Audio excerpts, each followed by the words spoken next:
오늘 함께 나눌 말씀의 제목은요, 낙심하지 아니하니입니다. 여러분 혹시 확증편향이라는 이 단어를 들어보셨습니까? 생소하죠? 확증편향. 영어로 confirmation bias라고 표현되어 있더라고요. 이 확증편향이 뭐냐? 원래 가지고 있는 생각이나 신념을 확인하려는 경향성을 가리키고 있어요. 흔히 하는 말로 쉽게 말하면 이겁니다. 보고 싶은 것만 보고 듣고 싶은 것만 듣는 것. 주위에 많은 것이 있는데 꼭 자기가 자기의 관점으로 보고 싶은 것만 보고 듣고 싶은 것만 듣는 것. 이것을 가리켜 확증편향이라고 합니다. 이것은요, 자신이 원하는 결과를 간절히 바랄 때, 또한 어떤 사건을 접하고 감정이 그 앞에 앞설 때, 그리고 저마다의 그 뿌리 깊은 신념을 지키고자 할 때 나타나는 것입니다.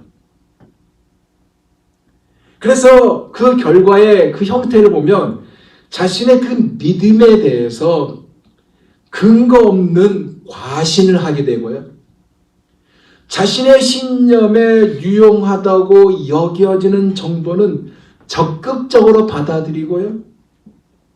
자신이 보고 싶은 것만 보고 자신이 생각하는 것만 생각하고 자신이 하고 싶은 것만 하는 모습을 보이는 형태가 나타나요.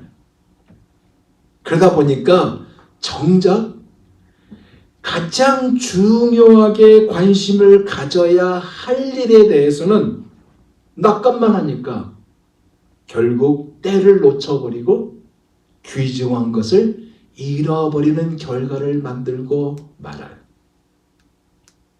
근데 오늘 본문에서 사도 바울은요, 이 확증 편향에 대한 얘기가 아닙니다.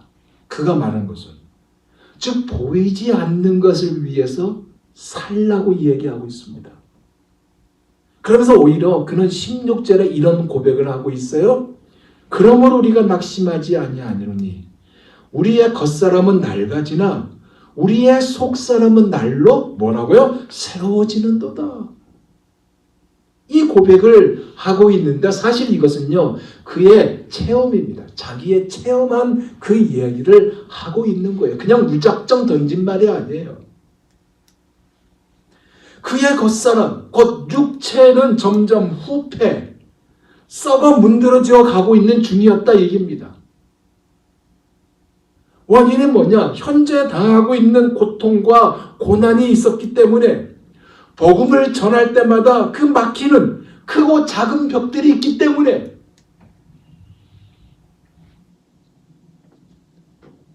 수십 년 동안 한 지역에서 복음을 전하는 선교사로 있었는데 단 한 명도 예수를 영접하게 되는 그러한 일이 없을 때 얼마나 답답하겠습니까? 모슬렘에서 복음을 전하는 그런 사람들이 있잖아요. 선교사님들. 그러니까 복음을 전하는데 그 자신의 그 닥치는 크고 작은 벽돌 때문에 심지어 자기 몸에 가지고 있는 가시가 있잖아요. 곧 그를 괴롭히게 하는 그 지병으로 인한 고통으로 점점 약해져 가고 있는 현실이에요. 우리가 아파보면 본 사람은 알잖아요. 옛날에는 안 그랬는데 이것이 자기를 계속 엉두르고 있어요. 그러니까 얼마나 힘들겠어요. 심지어 항상 과로로 인해서 그 몸이 지쳐 있었습니다. 그러니 점점 늙어가고 쇠약해져서 약해질 수밖에 없었던 자신의 모습. 그러기에 겉사람은 후패하여 갔다고 이야기하고 있는 것입니다. 하지만 그가 그 때문에 낙심했습니까? 뭐라 그래요? 낙심하지 아니하오니. 낙심하지 않았어요. 왜요? 왜 그렇습니까? 그의 속사람, 곧 그의 심령은 나날이 새로워진 까닭에 그랬습니다. 날로 후패해지는 육신 가운데서도 날로 새로워지는 은혜를 받았다는 것이에요. 바라고 원하기는 사랑하는 우리 모두에게도, 여러분에게도 이 은혜, 날로 새로워지는 은혜가 넘쳐나시기를 예수 그리스도 이름으로 축원드립니다. 사도 바울이 오늘 본문에서 던지고 있는 단어가 뭐예요? 낙심입니다. 낙심. 여러분, 낙심은요, 한자로 보니까 떨어질 낙, 마음심이에요. 즉 어떤 일로 인하여 마음이 절벽에서 떨어지는 기운을 잃은 상태를 말합니다. 근데 사도 바울은 이것을 한다? 안 한다? 하지 않는다라고 하고 있습니다. 비록 자기 자신은 고통 가운데 있을지언정, 즉 고통이 자기 자신을 억누리고 고통은 겪을지언정 낙심하지 않는다 이야기를 하고 있어요. 그리고 이어서 하는 말이 새로워진다라는 말을 하고 있어요. 뭐예요? 역설이죠. 패러독스입니다. 그가 새로워진다라는 이 말을 하고 있는데, 그럼 이 새로워진다라는 것은 결국 무엇을 말하는 것일까요? 먼저요, 낙심과는 거리가 먼다는 이야기겠죠. 안 그래요? 그는 이것을요, 오늘 본문에서 겉사람과 속사람을 같이 이렇게 비교하면서 설명하고 있어요. 16절 다시 보세요. 겉사람은 어떻게 해요? 썩어 문드러지나 후패하나 우리의 속은 날로 새롭도다 그랬어요. 근데 이 새롭다라는 이 단어는 헬라어로 아나카이오노라는 단어인데, 이것이 어떤 의미냐면 그냥 새롭다가 아니고 다시 새롭다라는 의미예요. 다시 새롭다. 원래 새롭다가 아니라 다시 새롭다는 의미예요. 즉 질적인 변화, 새로운 변화를 이야기하고 있어요. 그럼 무엇에 대한 질적인 새로움일까요? 생각해 보세요. 나이는 먹어가죠. 그러니 육체는 부득불 늙어갈 수밖에 없죠. 여러분, 20대 나이와 30대 나이는요, 별로 차이가 나지 않는다고 합니다. 근데 50대 나이와 60대 나이는 차이를 느껴요. 그런데 70이 넘어가고 80이 넘어가면 엄청난 차이가 납니다.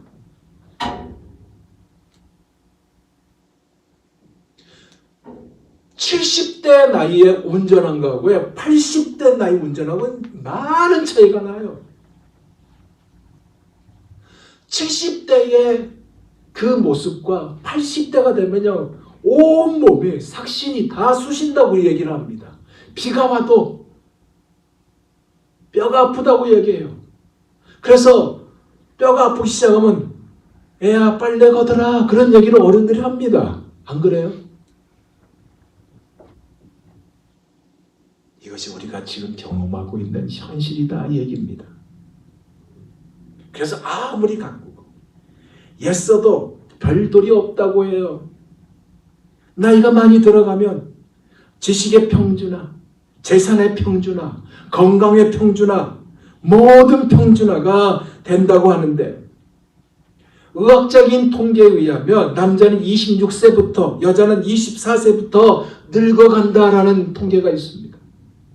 무슨 얘기예요? 종합적으로 말하면 사양길로 들어선다는 얘기입니다. 아무리 안 늙으려고 발부둥 쳐도 소용이 없다는 것이고요.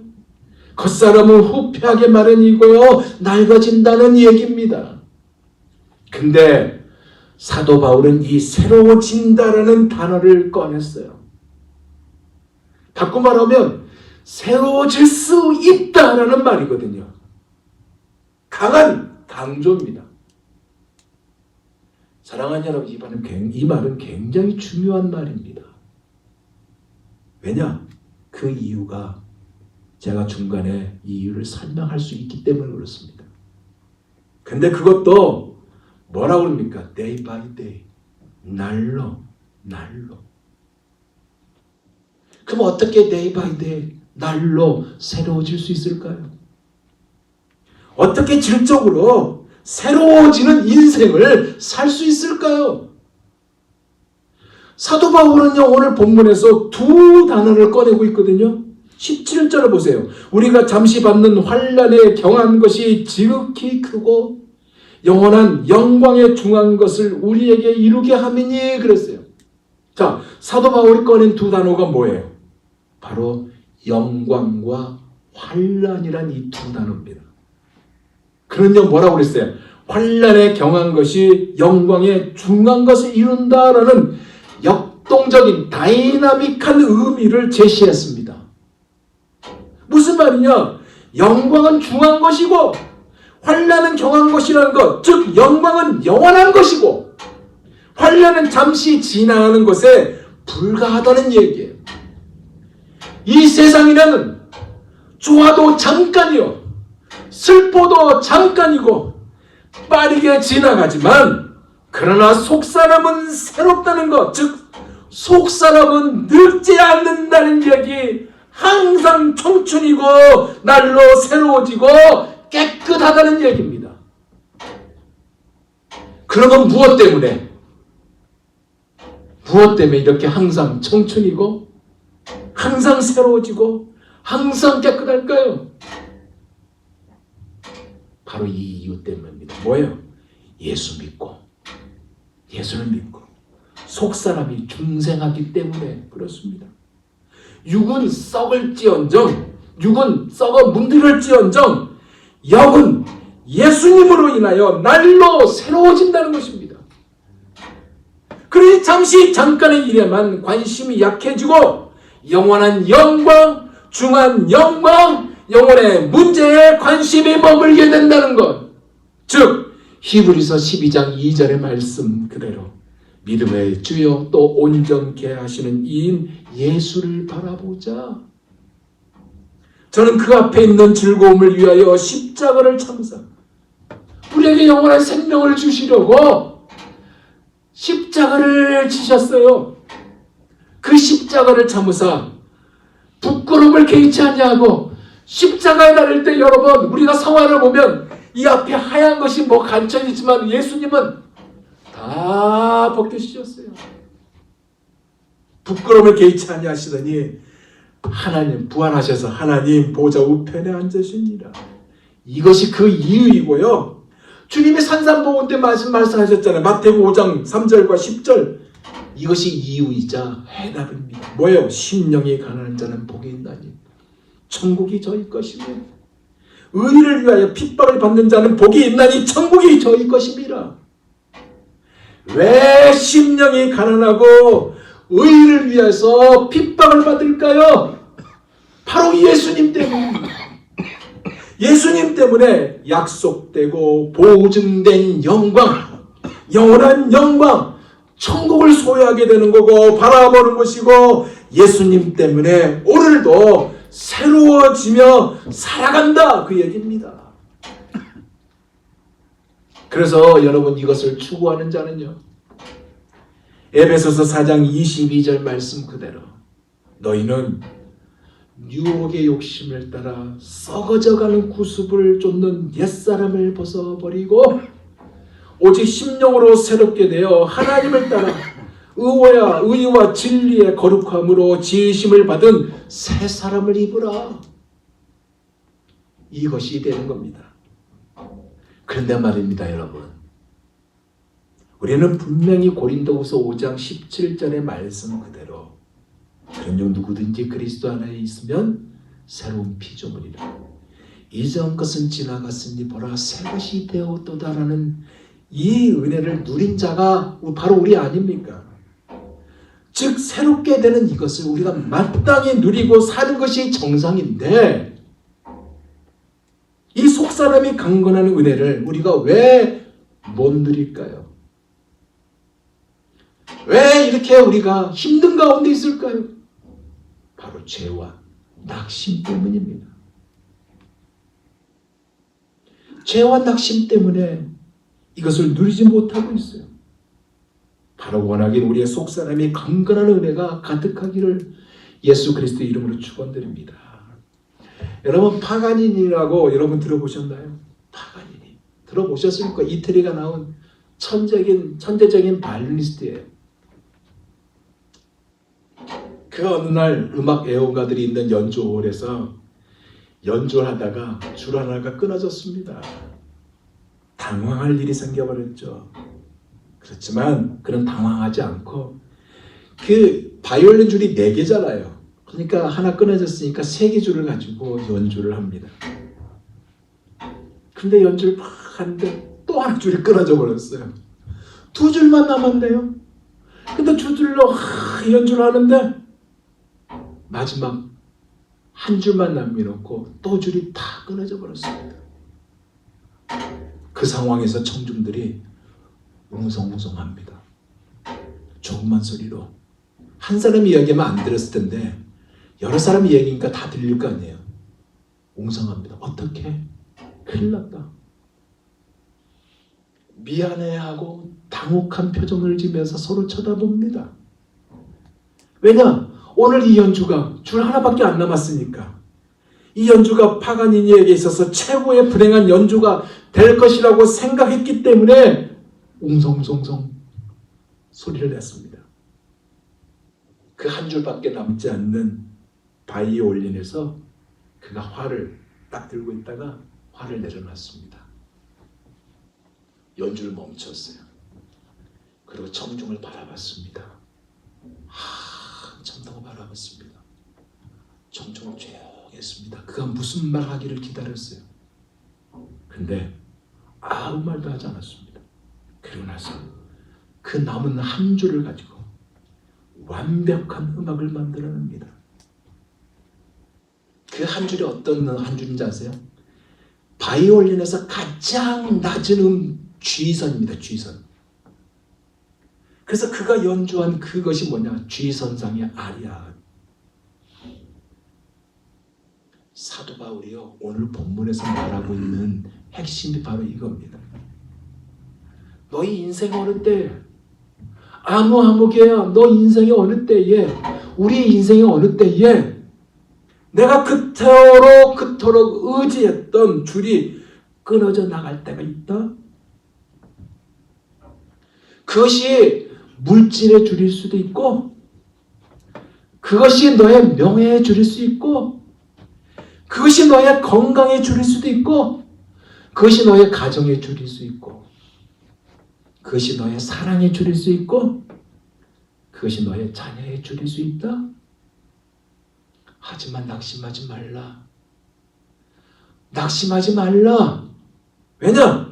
가장 낮은 G선만 남아 있을지라도 G선상에 아리아와 같은 이 아름다운 음악을 만들어낼 수 있다. 왜냐? 그것이 무엇이냐? 우리의 삶 속에서 G선, 바로 예수 그리스도로 인하여 날마다 속사람은 강건하게 되기 때문에 너는 G선상의 멋진 아리아를 연주할 수 있다. 사도 바울이 말한 것이 바로 이거예요. 여러분, 예수님의 소문을 듣고요, 많은 사람이 게네사렛 호숫가로 몰려들었습니다. 예수님의 많은 무리들에게 가르치고 난 후에 시몬에게 깊은 데로 가서 그물을 내려 고기를 잡으라라고 말씀을 하십니다. 베드로가 그 말씀을 따랐습니다. 그물을 던졌어요. 근데 고기가 얼마나 많이 잡혔는지 그물이 찢어지도록 고기를 많이 잡았습니다. 시몬 베드로가 어떻게 한지 아세요? 예수님의 앞에 달려옵니다. 무릎을 꿇고 외친 말이 있어요. 주여, 나를 떠나소서, 나는 죄인으로서이다. 사실 그는요, 밤이 늦도록 고기를 잡으려고 했었어요. 그러나 한 마리도 잡지 못했습니다. 실패했습니다. 근데 그가 실패한 그 자리에서 예수님을 만난 거 아닙니까?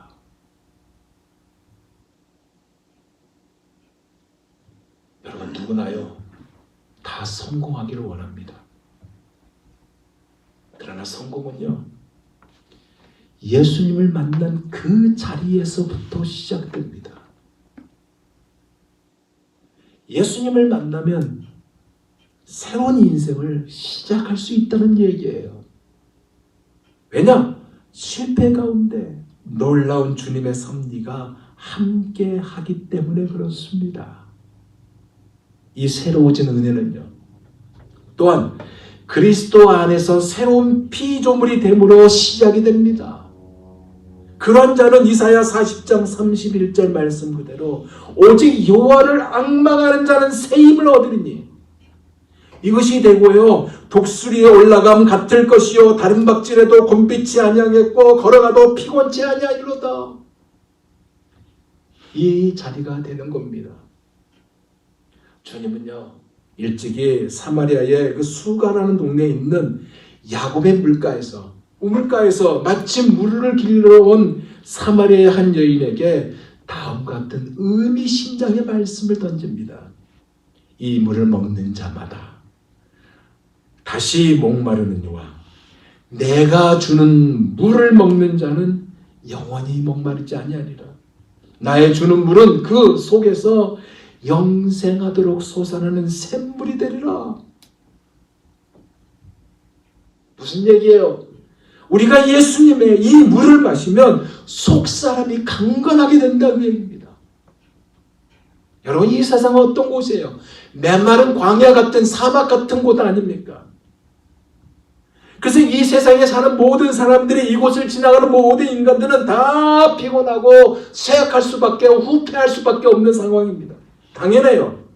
그러나 주를 믿고 그와 항상 교통하는 이들은요, 시원하는 맑은 솟아나는 생명수 곧 성령을 충만히 받습니다.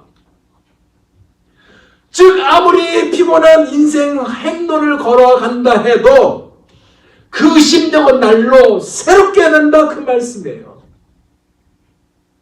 그러기에 베드로 사도가요, 너희의 모든 염려를 주께 맡겨버리라 라고 했던 그 이유가 무슨 얘기예요? 오늘 이 본문에서도 사도 바울이 낙심하지 아니한다고 하는 이유가 무엇이에요? 바로 예수로 인하여 속사람이 강건하게 되기 때문에 그렇습니다. 그러한 자는 금방 낙심이 와도요, 어떤 행동을 취한지 아세요? 아무것도 염려하지 아니하고 오직 모든 일에 기도와 간구로 너희 구할 것을 감사함으로 아뢰는 모습을 취합니다. 즉 무거운 짐들을 스스로 지려고 하지 않아요. 믿음을 가지고 주님께 다 맡겨버립니다. 이것이 우리의 속사람이 나날이 새로워지는 것입니다. 그러면서 사도 바울은 이어서요, 우리의 두 눈으로는 볼 수 없는 세계, 오직 믿음으로만 볼 수 있는 천국을 소개하고 있습니다. 18절을 보세요.